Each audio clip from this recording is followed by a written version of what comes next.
Hey guys, hope you're doing well. Today I'm drawing a skull Viking. I'm just starting out with the eyes, as I quite often do. The right eye helps create the shape of the nose, and while it just looks like squiggles, the outer eye is helping create the shape of the, cheekbone and eye socket.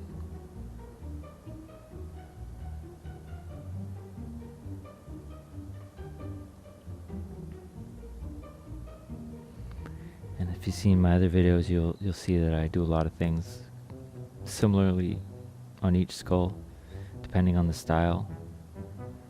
So this guy has pretty simple features, but for this sort of style I think it looks good. Once again, I'm putting in a rough shape of the skull so I can then again put the helmet over top, so it looks like, gives the illusion of the helmet kind of just sitting on top of the skull rather than cutting into it. And I'm also intersecting the eyes. And here's just I did some scholarly extensive research to find these historically accurate Viking photos, probably from the 11th century. Did they have cameras back then? Probably film cameras, maybe, yeah. This looks like this Viking woman's maybe has an ancient ale of some sort with other Vikings, and this is definitely most likely a blonde Viking girl relaxing on the beach, maybe after plundering and pillaging a village. I don't know, let me know what you think. That's what I found out.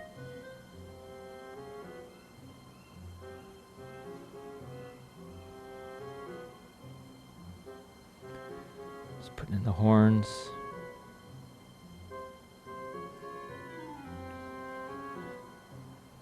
That's kind of a horn holder, kind of like the rosette on the Indian war bonnet I did.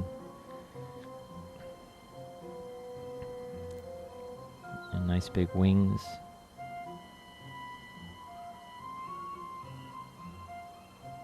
Kind of having the wings match each other while being slightly different at the same time. I don't want them looking identical. I think symmetry is overrated, but so if you'll notice, while they're almost the same, they're slightly different. I think that makes it look a little more dynamic.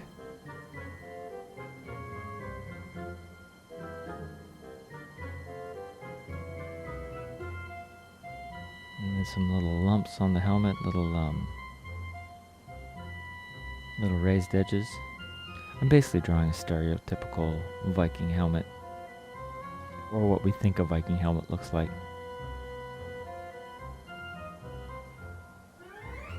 And the wings give them kind of a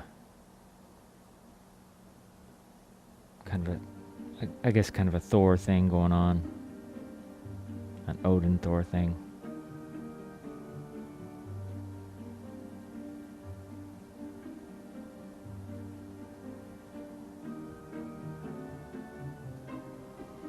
Just trying to make the circles relatively even. Circles are tricky to draw, there's no question about it. I'm making them just a little bit smaller as I go up the helmet to give just the slightest bit of perspective.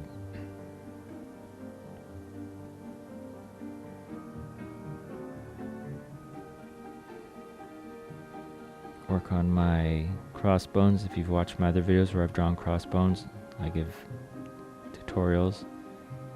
Basically, you come out with one part of the end of the crossbone and then intersect it with the other. Come out and then intersect it again. They're pretty simple once you get the hang of them. They're femurs, so I think I've said it before, but take a look at femurs if you're wondering how to draw crossbones. You can make them as realistic or not realistic as you like. I'm not that realistic. And then I thought I'd throw in some lightning bolts for this design on the outsides, just to give it, like I said, kind of that Thor lightning look, and just to add a little bit of extra on there. Thought he looked a little boring without He needed something, I guess is what I was thinking.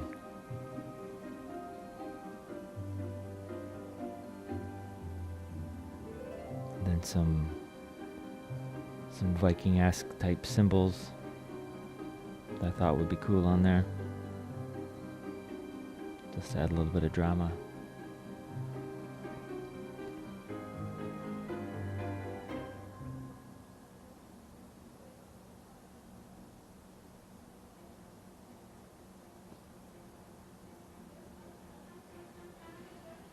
It's interesting. We think of Vikings as these big buff dudes that wore these horned helmets, but Vikings never in history wore horned helmets. That's all fiction. And Vikings were actually never even, you think of them looking like this guy coming up, mean, but they only depicted Vikings in old, I think these are paintings or maybe tapestries from the 11th century. They look like that. They maybe didn't even wear metal helmets. So that's how Vikings were depicted at the time. They were good warriors. They didn't even necessarily have axes. Sometimes they used spears. So, and they're only 5'6", so maybe they're little guys, not pipsqueaks like that. Here is the only Viking helmet ever found, the only metal Viking helmet ever found. Why was there only one? Hard to say. So yeah, the image of the Viking that we all have come to know and love was fiction created for an opera in the late 1800s, like 700 years after, Vikings were in their heyday. But I still like the idea of the Viking helmet, even if it is fiction. And Vikings were only 5'6". Although, that's not tiny, because at the time,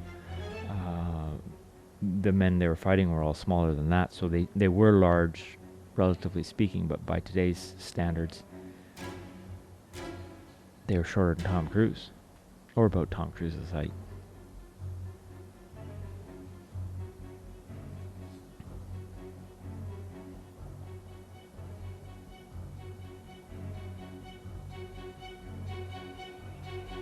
So when I finally do it in pen, I give it one last time to try and get it the way I like it. So one last shot.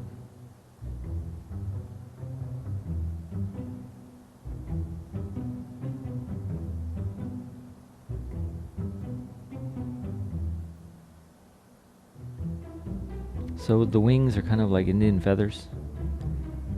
You gotta draw them a little quicker to make them smooth looking,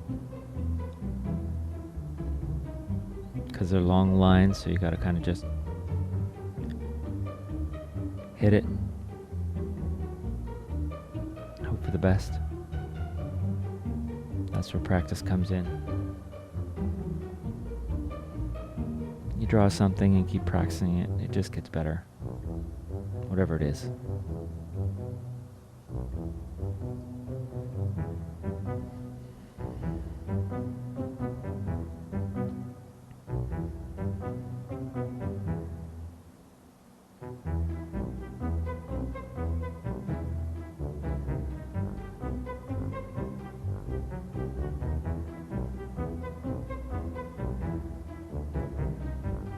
And I quite often draw downward so I don't smudge the marker when I'm drawing. So if I draw down, I usually am not running my hand across it, so that's something to think about as well.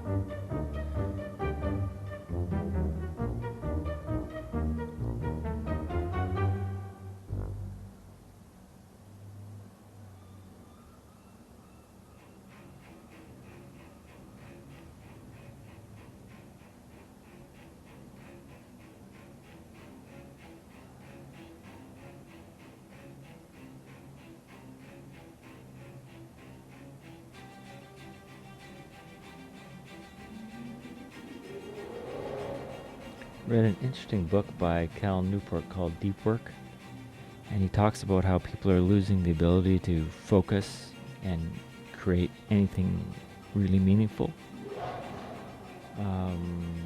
because we're so distracted and we live in such a distracted world that on average most normal people can only focus for 1 hour in a day to create anything meaningful, and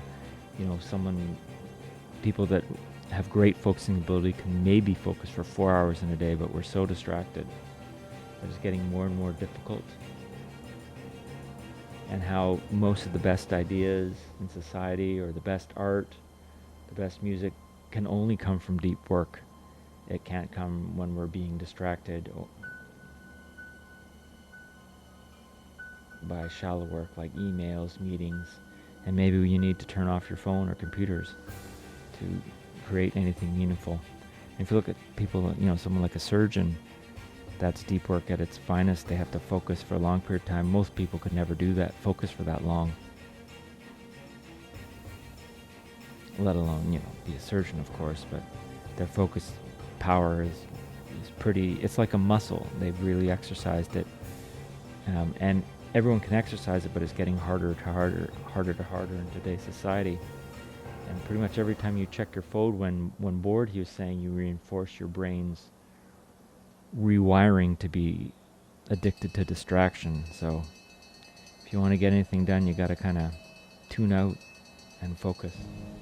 And deep work must be made more of a ritual than just trying to use willpower to make it happen. Or so the guy said in this book. Anyway, it was quite interesting. And it definitely rings true for me, because I find it really hard to bear down and draw sometimes.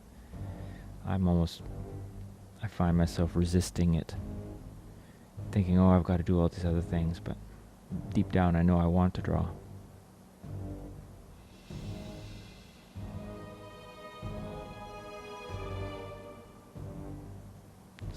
I usually add in some dots on my designs somewhere, because I just like the way they look. It's that old school tattoo style.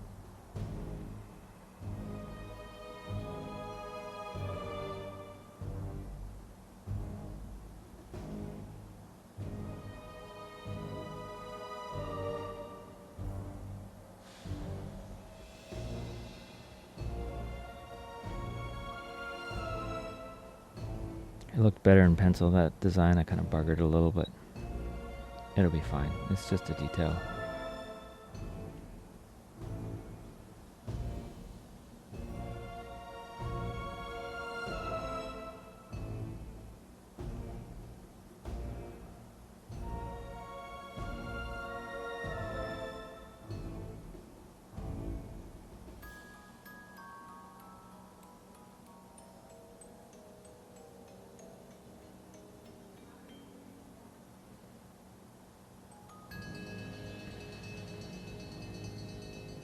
Just adding in some details, make this kind of wonky old school tattoo design look a little bit more fun. And by wonky I mean I'm not trying to draw a realistic skull. Realistic skulls are good, but they're something else entirely. They're not old school tattoo style, which is what this is.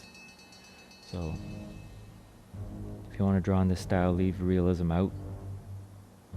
It doesn't mean you can't add depth and dimension to it and perspective, but you're not trying to make it look realistic. Hope that makes sense.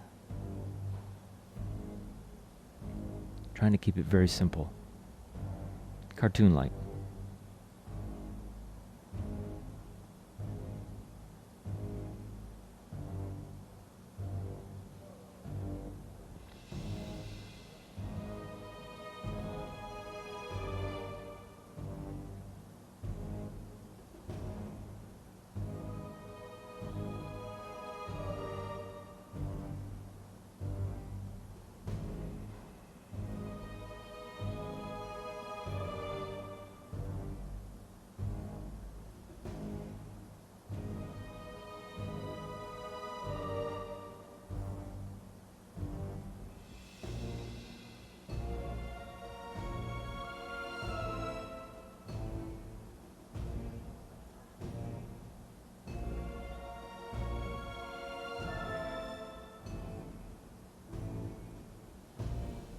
Take care, guys. We'll be talking to you real soon.